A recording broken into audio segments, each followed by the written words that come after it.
上学就是基本上没钱，然后我们除开了上学，还要做很多劳动。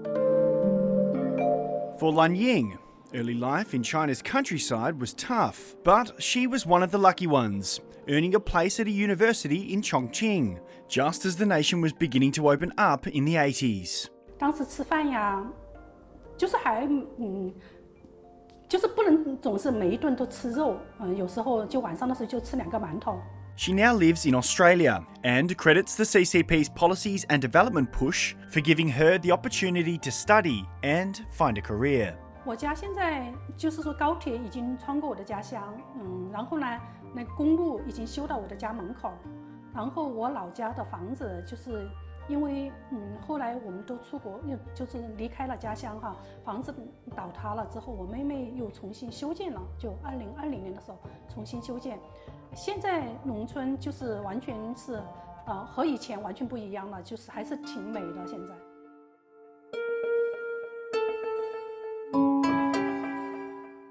But not everyone has flourished during the CCP's rule. When I was a child, my parents explained that to me, that it was something wrong, that I was a second child and it is forbidden.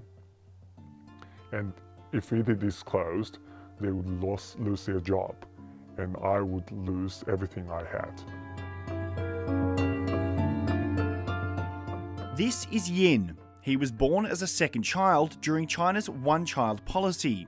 His birth registration was forged. Yin's parents, who work as public servants, would lose their jobs if the truth about their second child was ever revealed. I feel that I shouldn't have existed because I was something wrong. I was born and it was a wrongdoing that my parents committed. It was a crime. Beijing maintains that lifting the one-child limit would have seen hundreds of millions of people starve and stay in poverty. But for those it harmed, that perspective rings hollow.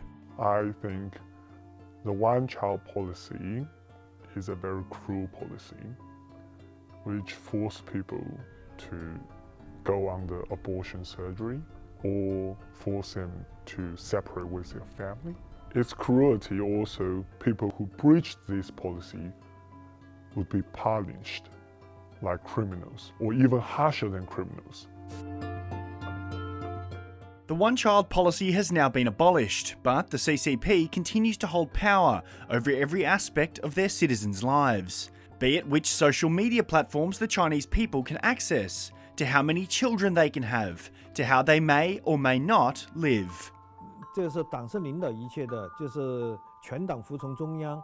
Zhang Tan was a director in the United Front Work Department's Religious Administration Bureau in the 1980s and 1990s. 就是三制的这些领袖啊，这些他和他们下边的这些没有关系，就和现在共产党的这个整个机制一样，他只看上面的脸色，他不看下边的这些民情。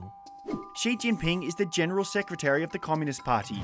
He leads its 90 million members. While we may know him as China's president, his role is more like that of North Korean leader Kim Jong-un than Scott Morrison. Because being leader of the party makes you leader of the nation by default, party and nation are inseparable in Communist China. Mr. Xi sits atop what's known as the Politburo Standing Committee, a circle of 7 men who effectively run the country. Each of these 7 men governs a critical Chinese portfolio that affects major policy. Below that is the National Congress, China's parliament, labelled by most in the West as nothing more than a rubber stamp. But what is clear is that all major policy decisions in China are made from the top down.